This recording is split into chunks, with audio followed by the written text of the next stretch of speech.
Y ahora hace uso de la palabra en este panel el doctor Ernesto Bustelo. Buenas tardes. Siguiendo las enseñanzas del profesor Gordillo, me gustaría empezar por describir hechos.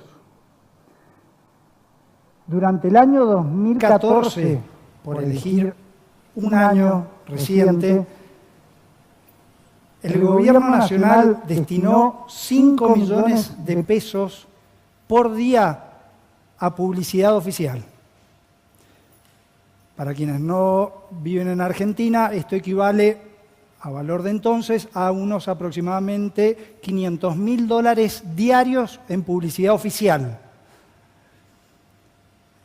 Las fuentes dan cuenta de que por estos años esa suma que se destinaba diariamente y anualmente era similar a la que tenía presupuestada, asignada y después ejecutada el Ministerio de Cultura de la Nación.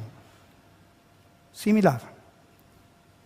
En el 2016, las fuentes destacan que en el primer semestre ese gasto se redujo a aproximadamente la mitad de estos valores.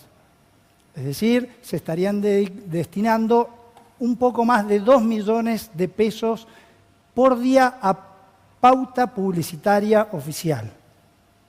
Como contrapartida a estos hechos, anoche, viendo no dudaría en calificar desgarrador programa periodístico, Lado C, en un canal argentino, se daba cuenta de que hay hoy, y están en este momento en ese lugar, numerosas familias y sus hijos, muchas con muchos hijos, viviendo en vagones de trenes.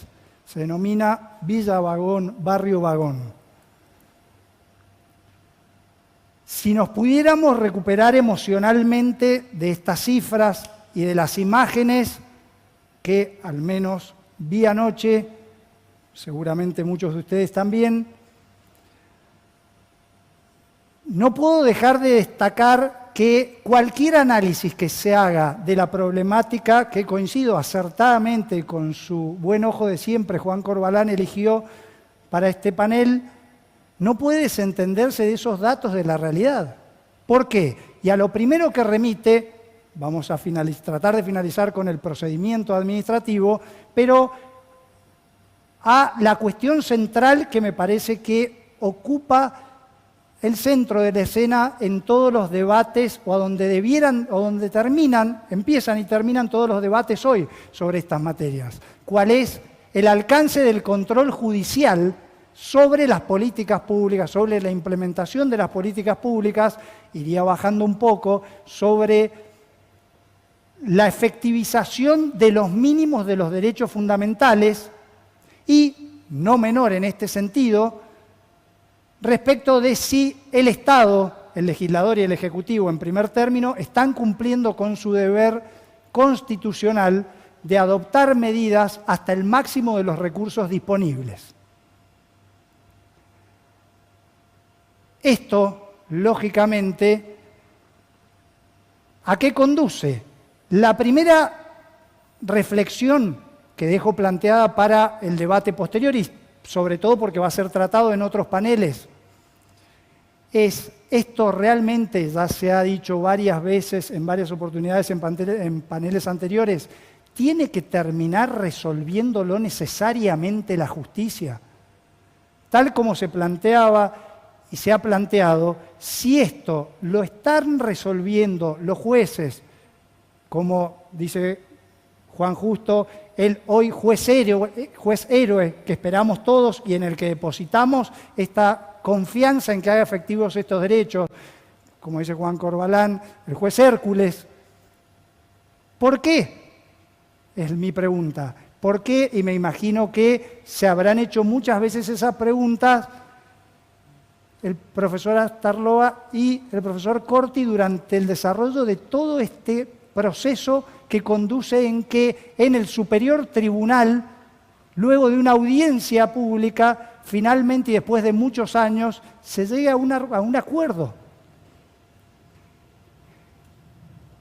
Decía un cantautor catalán que sería fantástico ir andando por la vida llamando a las cosas por su nombre.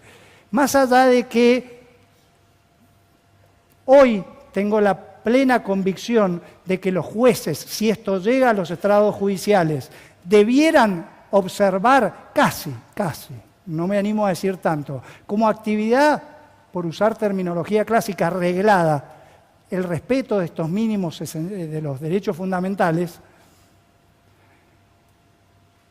La inquietud que me surge es, esto claramente es muy opinable, insisto, es el debate central en nuestros días. ¿Puede el órgano judicial disponer cuáles son esos mínimos, obligar a la administración? Lógicamente es muy opinable, ¿por qué? Porque con toda razón muchos opinan o muchos advierten, esa es tarea del legislador, esa es tarea del Ejecutivo en segundo término, es lo que en el comienzo del razonamiento, por unirlo con el precedente disparador de este panel, sostuvo la mayoría de la Cámara en este caso. Esto es algo que pareciera que el Poder Judicial o está reservado al órgano legislativo y ejecutivo. Con toda sinceridad y tratando de llamar a las cosas por su nombre, yo les diría que, y lo pienso en voz alta, no es esto todavía no son los restos de una sobrevaloración del poder que sin duda constitucionalmente tienen los funcionarios del Ejecutivo y los legisladores para la definición de las políticas públicas. ¿Por qué? Y porque esos mínimos de los derechos fundamentales hoy, como muchos otros límites, hoy la profesora italiana a la mañana daba cuenta de uno que en Europa ocupa el centro del análisis ante la crisis. En nuestro diseño constitucional y en el sistema interamericano de derechos humanos, hoy ese es un límite, insisto, no reglado, pero del que la justicia no puede desentenderse. Y pregunto, cuando la justicia tiene esa actitud deferente y no ingresa en ese análisis, ¿no está sobrevalorando esas facultades y que históricamente, sea por la razón que sea, es una de las misiones fundamentales de la justicia, no invadir funciones constitucionalmente asignadas a otros poderes, desde hace décadas, que con toda razón, por principio, la justicia destaca? Insisto con lo mismo. Si llega un caso como este a la justicia y se discute si el Estado, y en países federales como Argentina, solo me refería a lo que gasta de publicidad oficial el Estado Nacional, a lo que hay que sumarle lo que gastan las provincias, la Ciudad Autónoma de Buenos Aires y los municipios, pregunto, ¿no está claro no solo que hay una notoria insatisfacción de estos mínimos fundamentales? Incluso creo que de 1999 es la Ley 148 de la Ciudad Autónoma de Buenos Aires, en donde se destacaba la necesidad de darle prioridad al tratamiento de estos temas. Y hoy podemos decir que estamos en emergencia económica, pero no en emergencia en estos temas. Vamos a vincularlo con el procedimiento administrativo. Se ha dicho en varios paneles, claramente, las leyes de procedimiento administrativo de la década del 70 en nuestro país estaban pensadas para otro tipo de trámites, para encauzar otro tipo de planteos, reclamos y actividades que tenía que cumplir la administración.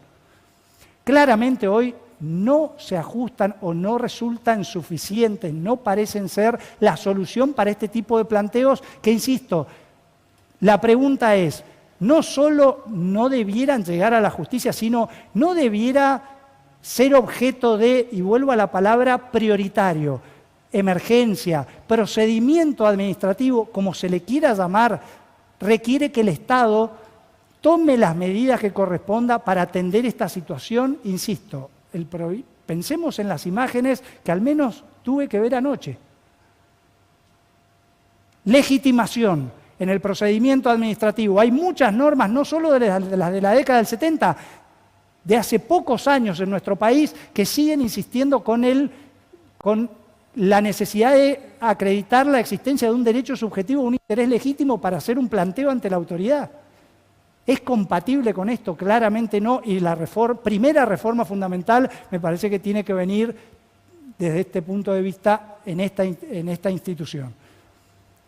Procedimiento, también algo se dijo, un procedimiento especial para este tipo de casos. No les quepa la menor duda que suscribo y aplaudo.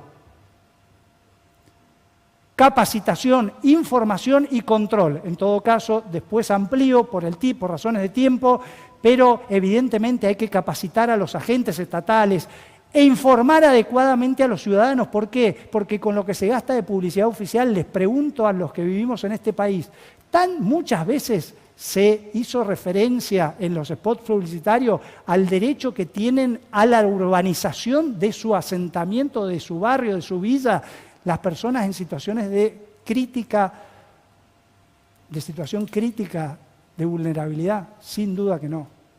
Capacitarlos especialmente en esta materia y control adecuado. No puedo sino, sumándome a algo que se dijo más temprano, celebrar que hoy y en estas jornadas esta sea la temática que domina todos los paneles. ¿Por qué? Recuerdo, el profesor Gordillo decía que tenía que hacer memoria y releer lo que había escrito en su momento. Yo recuerdo hasta los momentos, y los tengo muy presentes, en los cuales esto que hoy les digo con vehemencia y hasta con algún grado de convicción, no lo tenía tan hecho carne. Me refiero a jornadas de la ADA de 2007, ponencia de Pablo Cabral, a toda la prédica del profesor Gordillo, 1990, su libro Derechos Humanos. Pablo Gutiérrez Colantuono, Juan Corbalán, Juan Justo, Federico Egea, Inés D'Argenio, por mencionar algunos de los que han hecho posible que hoy esto, a diferencia de lo que ocurría hace 15 años, por ejemplo, sea el centro de análisis en este tipo de eventos. Evidentemente, y por eso aplaudo la iniciativa y la temática, esto demuestra que frente a dos actitudes que se puede tener ante estos temas, una, al menos dar la discusión y plantear los temas, se puede opinar distinto. Y la otra es, como también dice alguna canción, elegir por quedarnos de brazos cruzados. Juan, esa es la gran diferencia, no optar por esta última solución. A vos y a tu equipo, muchas gracias por generar estos espacios.